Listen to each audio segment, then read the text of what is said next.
어제와 오늘 그리고 내일까지는 사실은 이제 모압에 대한 이야기를 다루고 있습니다. 이 모압이 어떻게 생겨났는지 어제 잠시 말씀드렸는데, 그 아브라함의 조카 롯이 소돔과 고모라에서 도망가면서 그의 첫째 딸과 그 잠자리를 가짐으로 생겨난 그 후손들이 모압의 후손들이다.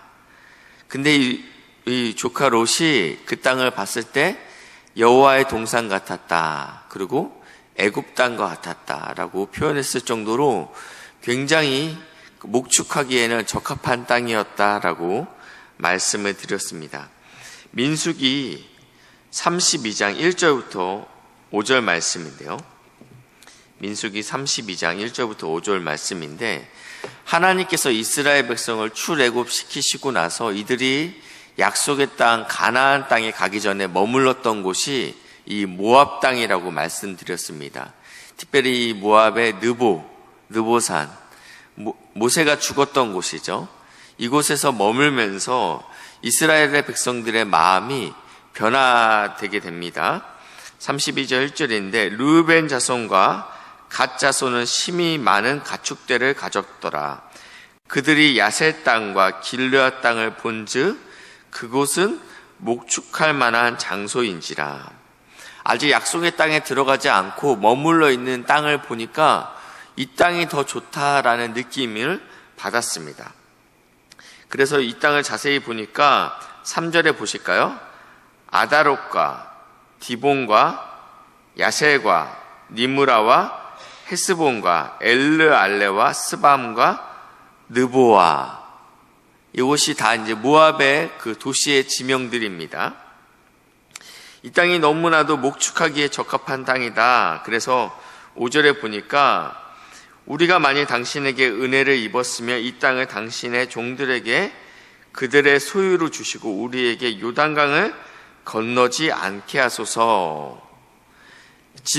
이들이 머물고 있던 이 땅이 그만큼 아름답고 또 굉장히 좋았다라고 생각했던 것입니다. 그래서 하나님이 주신 약속의 땅보다는 눈에 보이기 좋은 이 땅이 우리에게는 더 유익한 것 같습니다 라고 이야기했다라는 것입니다. 지도를 한번 보여주시겠습니까? 원래 모압이 있던 지역에 지금 이 이스라엘의 두 지파 반이 저기 서서 자리를 잡아서 살게 되었다라는 것입니다. 하나님이 약속한 땅은 요단 서편의 땅입니다.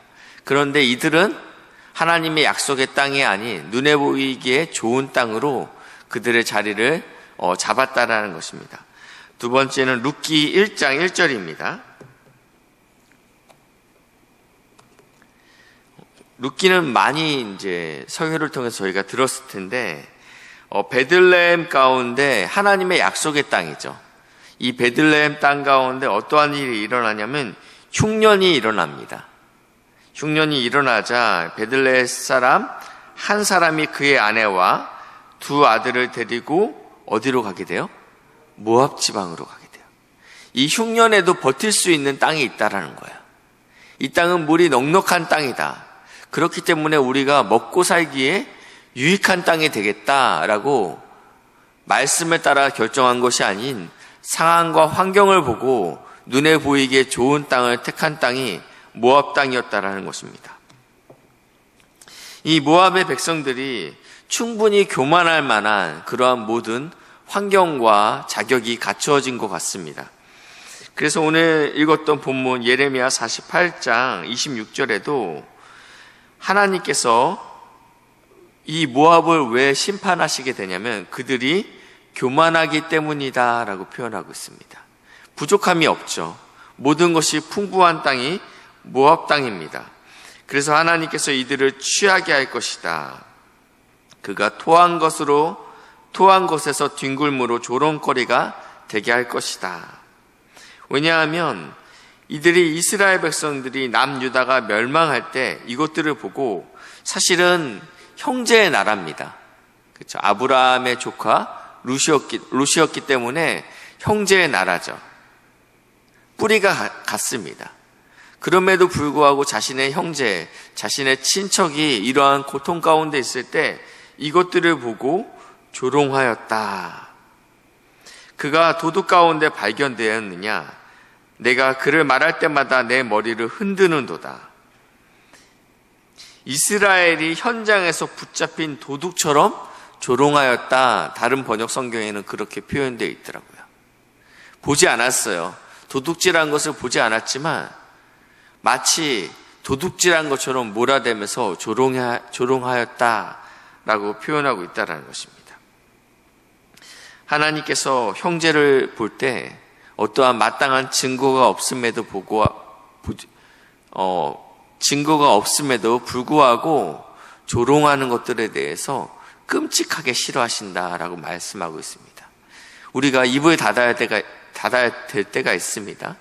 특별히 사랑하는 나의 지체를 조롱하는 일에는 우리가 동참하지 않아야 됩니다. 하나님은 이것들에 대해서 교만하다라고 표현하고 있습니다. 그래서 하나님께서 이들을 성읍에서 떠나 바위 사이에 살게 할 것이다 라고 표현하고 있는데, 두 번째, 이들은 어떠한 교만의 특징이 두 번째 나와 있는데 29절입니다. 우리가 모압의 교만을 들었나니 심히 교만 곧 그들의 자고와 오만과 자랑과 그 마음이 거만하다.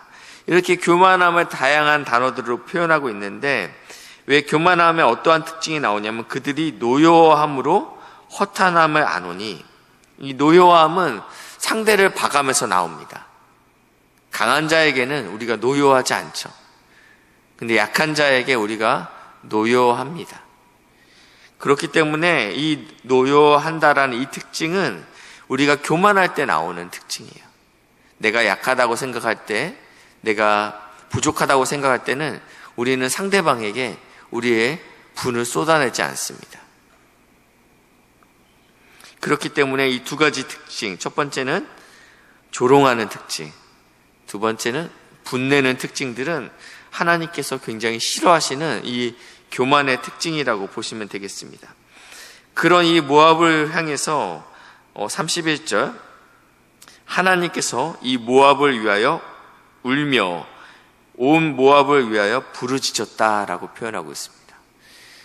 그러함에도 불구하고, 이들이 교만함에도 불구하고, 이들이 형제 이스라엘을 조롱하였음에도 불구하고 여호와 하나님께서는 이들을 향해서 울고 있다, 탄식하고 있다라고 표현하고 있습니다. 그러면서 32절 하반절인데요. 내가 너희를 위하여 울기를 야셀이 우는 것보다 더하리로다. 이 야셀은요, 앞에 나와 있는데 이 32절 상반절에 보니까 신마의 포도나무여 너희의 가지가 바다를 넘어 어디까지 뻗었냐면 야셀의 바다까지 뻗었대요. 이 포도송이가 야셀까지 뻗었습니다. 이들은 지금 그 포도의 열매를 취하고 있는 자들이 야셀입니다. 근데 이 포도나무가 수확이 탈취물이 빼앗기게 됩니다.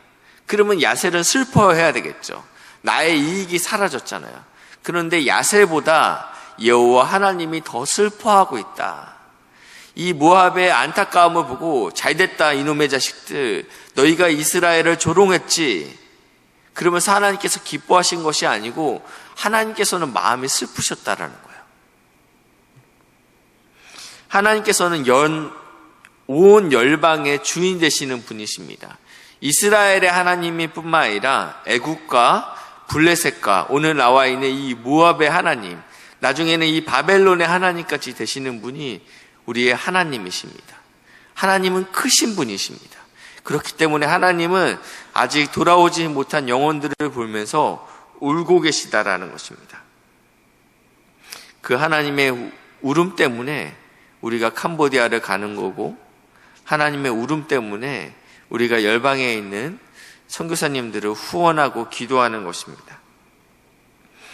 이러고 나서 하나님께서 반드시 끊어지겠다라고 표현하면서 저희가 읽지 않았지만 예레미야 48장 47절 말씀인데요. 그러나 내가 마지막 날에 모압의 포로를 돌려보내리라. 여호와의 말씀이니라. 모압의 심판이 여기까지니라.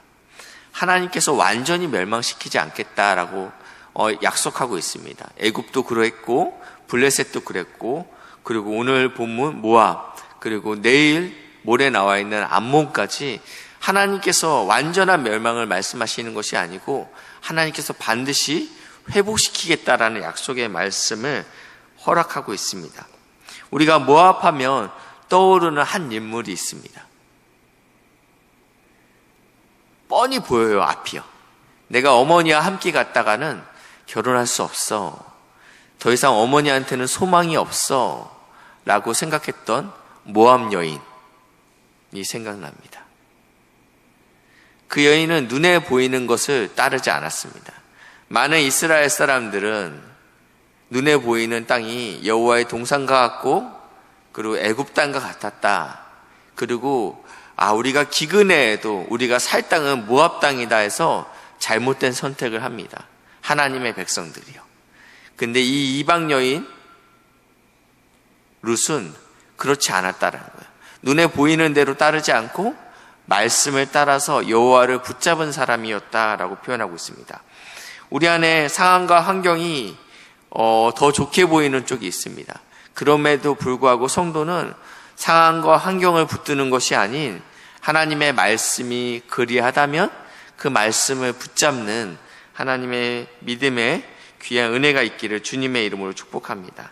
마지막으로 우리 야고보서 4장 6절 말씀인데요.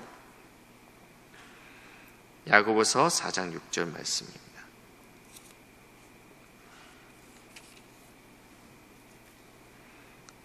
그러나 더욱 큰 은혜를 주시나니 그러므로 일렀을 때 하나님이 교만한 자를 물리치시고 겸손한 자에게 은혜를 주신다 하였느니라. 아멘.